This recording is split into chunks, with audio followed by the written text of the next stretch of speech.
అయితే చివరిగా అమావాస్య రోజు సంతానం కలిగితే లాభమా నష్టమా? ఏమండి, ఇది చాలా పెద్ద ప్రశ్న, లోతుకు వెళ్ళవలసిన ప్రశ్న. సామాన్యమైన ప్రశ్న వేయలేదు మీరు, సునీతారెడ్డి గారు. చాలా పెద్ద ప్రశ్న, లోతుల నుంచి అందరూ మూలాలు కనుక్కోమని వేశారు మీరు. ప్రతి ఒక్కరు అమ్మో అమావాస్య రోజు పుడితే మంచిది కాదు అని ఇప్పుడు జనరల్ గా ఆపరేషన్స్ అవి కాబట్టి అమావాస్య కాకుండా ఏదో చేయించుకుంటున్నారు. ఇటువరకు పూర్వకాలం అనుకోకుండా నార్మల్ డెలివరీ ఇలాంటివి లేనప్పుడు అమావాస్య రోజు పుట్టిన వాళ్ళకి అమ్మో ఈ అమ్మాయి దొంగ అవుతుంది, ఈ అబ్బాయి దొంగ అవుతాడు, దొర అవుతాడు, ఇట్లాంటి నానుళ్ళు అయితే మేము వింటూ వస్తున్నాం. దీని గురించి మీరేం చెప్తారా అని చెప్తాను.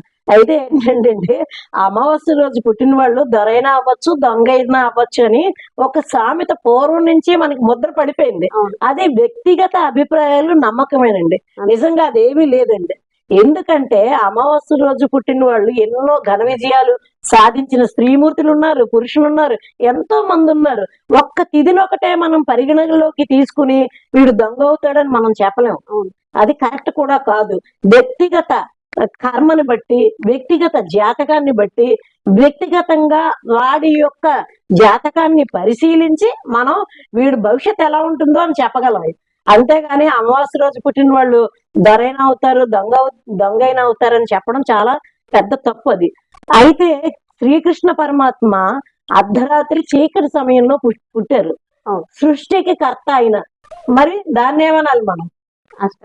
అష్టమిలో జైల్లో చీకటిలో పుట్టారు, మరి సృష్టికర్త కదా. మరి అమావాస్య వాడు దొంగ అని మనం ఎలా నిర్ణయిస్తాం?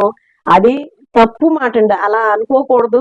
శాస్త్ర ప్రకారం కూడా, జ్యోతిష శాస్త్ర ప్రకారం కూడా ఎవరు కూడా అమావాస్య రోజు పుడితే వీడు చెడిపోతాడు, వీడు పాడైపోతాడు అని ఎక్కడా ఎందులోనూ లేదండి. జ్యోతిష పండితులు ఎవరు కూడా అలా చెప్పలేదు. అమావాస్య రోజు పుట్టిన వాళ్ళు ఎంతో మంది ఎన్నో ఘన విజయాలు సాధించిన ఉదాహరణలు కూడా ఉన్నాయి. దీనికి ముఖ్యంగా మనం బాగా పరిశీలించవలసింది వాళ్ళ జాతక చక్రాన్ని. ఆ రోజు తిథి ఒక్కటినే పరిగణలోకి మనం తీసుకోకూడదు. ఇది చాలా చక్కగా మనం గమనించుకోవాల్సిన అవసరం. ఆ రోజు అతని జాతక పుట్టిన సమయంలో ఉన్నటువంటి గ్రహస్థితులను బట్టి అతని భవిష్యత్తు ఎలా ఉంటుందో చెప్పగలం. అంతేగాని ఒక్క తిథినే మనం పరిగణనలోకి తీసుకోకూడదు. ఇది నా అభిప్రాయం. నిజంగా కూడా శాస్త్రం కూడా అదే అని నేను నమ్ముతున్నాను. చాలా చక్కగా చెప్పారు మహాలక్ష్మి గారైతే.